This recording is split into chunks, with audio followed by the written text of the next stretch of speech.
স্বাস্থ্য ব্যবস্থার সর্বাঙ্গে ব্যথা, তো মনোযোগ দিলে তো সর্বাঙ্গে ব্যথা হওয়ার কথা ছিল না, কাজে মনোযোগ যে দেওয়া হয়নি এটা পরিষ্কার। আসলে আমাদের যে কনস্টিটিউশনে, সংবিধানে আমরা সবসময় বলে আসি স্বাস্থ্য মৌলিক অধিকার, ওই ক্লজে একটা জায়গায় ক্লজ ছিল যে এটা জুডিশিয়ালি এনফোর্সেবল না, এটা একটা নীতি। এবং সেটা প্রথম যে পঞ্চবার্ষিকী পরিকল্পনা সেখানে রাষ্ট্রের দেওয়ার কথা মতো করেই করা ছিল, প্রাইভেট সেক্টর সেভাবে ছিল না। এখন আপনারা জানেন যে প্রায় 70% অধিক প্রাইভেট সেক্টরে চলে গেছে, রাষ্ট্র তার মানে মনোযোগ দেয়নি। রাষ্ট্রের ভূমিকা বরং কমতে কমতে এত কমেছে যে আপনি যেটা আউট অফ পকেট এক্সপেন্ডিচার বললেন তার একটা প্রধান কারণ রাষ্ট্র সেভাবে ভূমিকা পালন করেনি। এখন আসলে সংস্কারের যে সময়টা, এই সময়ে কিন্তু তাহলে ওই সর্বাঙ্গে দিতে গেলে আমরা একটা WHO কিছু কাঠামো রয়েছে, হ্যাঁ, স্বাস্থ্য ব্যবস্থার জন্য কাঠামোগত পিলার রয়েছে, হ্যাঁ, এবং সেগুলোকে 6টা মোটামুটি বড় পিলার, যেটা আমরা বলি যে বিল্ডিং ব্লকস। তো ওই বিল্ডিং ব্লকের প্রথমটা সার্ভিস নিয়ে কিন্তু অধ্যাপক বেনজির সাহেব বিস্তারিত বলেছেন, শামীম সাহেবও টাচ করেছেন, স্পর্শ করেছেন, যে একটা সামাজিক আন্দোলনে পরিণত করতে হবে। আর এটা প্রিভেন্টিভ কেয়ার, স্বাস্থ্য যেটা আমাদের প্রিভেন্টিভ হেলথ এবং সেই প্রমোটিভ হেলথ বলি, এবং সেখান থেকে যে সুস্থতা বোধ তৈরি করা, ওয়েলবিং, সেই ব্যাপারটাকে গুরুত্ব দিতে হবে। তাহলে সংস্কারের প্রথম কথা হচ্ছে যে প্রাইমারি হেলথ কেয়ার হচ্ছে সবচেয়ে এই ক্ষেত্রে গুরুত্বপূর্ণ। এটা কোভিড-19-এর পরে WHO ফ্রেমওয়ার্কে জেনেভাতে বলেছে এবং আমাদের রিজিওনালও প্রাইমারি হেলথ কেয়ার স্ট্র্যাটেজি করা আছে, আমাদের এই রিজিয়নের জন্য অ্যাপ্রুভড আছে, গভর্নমেন্ট আমরা সিগনেটারি।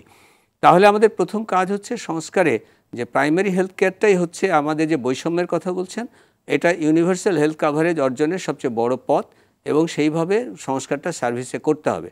প্রাইমারি হেলথ কেয়ারের কিছু অবকাঠামো আমাদের গ্রামে রয়েছে, এটা কিন্তু রেফারেল সিস্টেম, তো সেইটা গ্রামে তাও মানে ঠিকমতো পরিচালিত হোক বা না হোক, অন্তত গ্রামে বাড়ি ভিজিট থেকে শুরু করে কমিউনিটি ক্লিনিক, ইউনিয়ন, উপজেলা, জেলা একটা এক ধরনের মই আছে, হ্যাঁ, ল্যাডার, যেটা বলি রেফারেল সার্ভিস।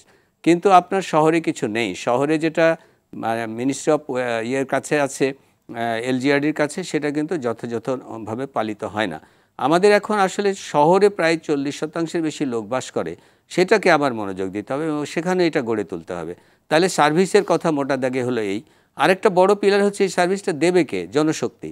আমাদের প্রতি 10,000 লোকের জন্য জনশক্তির কথা WHO বলে 44.5 জন।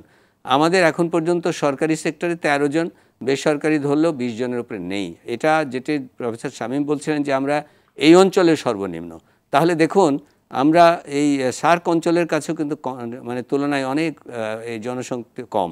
তাহলে জনশক্তি, এবং সেটা শুধু ডাক্তার নার্স ভাবলে চলবে না, এটা আসলে ওই যে আবার primary health care, preventive care এবং সেই জনশক্তি দিতে হয়। তাহলে জনশক্তি দিতে গেলে কি করতে হবে? বাজেট লাগবে। তাহলে আমাদেরকে আগে ওইটা ভাবতে হবে যে আমরা বাজেট বৃদ্ধি করতে হবে, বাজেট খরচের জন্য জনশক্তি নিয়োগ করতে হবে, সার্ভিস বাড়াতে হবে, এবং সেখানে আবার সাপ্লাই চেনের কথা চলে আসে, অর্থাৎ ঔষধ, অন্যান্য উপকরণে দিয়ে আমরা কি সরবরাহ করছি কিনা, আমরা সেইভাবে আসলে দিতে চায় না। আপনি যে উপকরণের মূল্য বৃদ্ধির কথা বললেন সেটা এখন চলে আসলো। তাহলে গভর্নেন্সের ইস্যু, বাজেট যাতে সঠিকভাবে ব্যবহৃত হয়, সঠিক খাতে ব্যবহৃত হয়, দুর্নীতিমুক্তভাবে ব্যবহৃত হয়, তাহলে গভর্নেন্স ইস্যু খুব বড় ব্যাপার।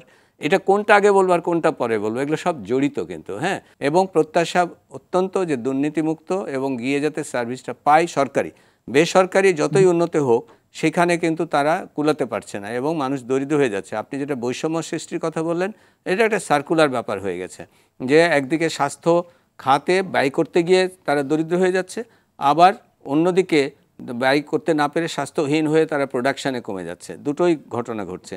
আর লাস্ট পিলার হচ্ছে ইনফরমেশন সিস্টেম। আমাদেরকে ইনফরমেশন সিস্টেমটা মডার্ন টেকনোলজি আপডেট করতে হবে, তাহলে সামগ্রিকভাবে করতে হবে।